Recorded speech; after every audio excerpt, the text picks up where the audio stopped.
दोस्तों नमस्कार। केंद्रीय कर्मचारी पेंशन भोगी भूतपूर्व सैनिक संगठन कई महीनों से संघर्ष कर रहे हैं, जद्दोजहद में लगे हुए हैं कि केंद्र सरकार को किसी भी तरह से झुकाया जाए और अपनी डिमांडों को पूरा करवाया जाए। डिमांडों में बहुत सी डिमांडें हैं। ओल्ड पेंशन स्कीम की बहाली की डिमांड है। वन रैंक वन पेंशन 2 की विसंगतियों को दूर करने की मांग है।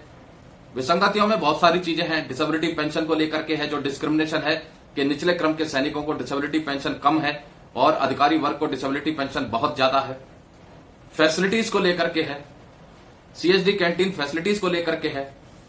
और वहीं दोस्तों 18 महीने के महंगाई भत्ते और महंगाई राहत को लेकर के भी है कि केंद्र सरकार ने अभी तक केंद्रीय कर्मचारी पेंशन भोगियों का जुलाई 2023 से बढ़ने वाले महंगाई भत्ते और महंगाई राहत के ऊपर कोई भी औपचारिक ऐलान अभी तक नहीं किया है।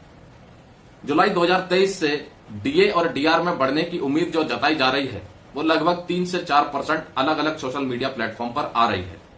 केंद्र सरकार कुछ सोशल मीडिया प्लेटफॉर्म पर यह खबर आ रही है कि 3% बढ़ा सकती है। कुछ सोशल मीडिया प्लेटफॉर्म पर खबरें आ रही है कि 4% की बढ़ोतरी हो सकती है। लेकिन जो असल हकीकत है वो हकीकत यह है कि जब बढ़ जाए तभी सत्य मानो, क्योंकि अभी तक इस सरकार ने जो भी पॉलिसी लागू की है केंद्रीय कर्मचारी पेंशन भोगियों के लिए, भूतपूर्व सैनिक संगठनों के लिए, उन पॉलिसियों में भारी विसंगतियां हैं और इस बात को विपक्ष ने भी माना है। और विपक्ष ने भी सरकार से आग्रह किया था कि वन रैंक वन पेंशन को जो इम्प्लीमेंटेशन किया है वो भारी विसंगतियों के साथ इम्प्लीमेंटेशन हुआ है, उन विसंगतियों को दूर किया जाए। एक तरह से यह मुद्दा राजनीतिक भी होता जा रहा है।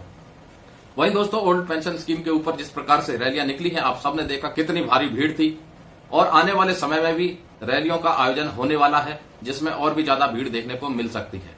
ऐसे में सरकार के ऊपर कितना दबाव पड़ेगा ये आने वाली रैलियां बताएंगी, क्योंकि आने वाला लोकसभा चुनाव इस सरकार के लिए एक चुनौती भरा चुनाव होने वाला है, क्योंकि जनता भी नाराज है, इधर केंद्रीय कर्मचारी पेंशन भोगी नाराज हैं।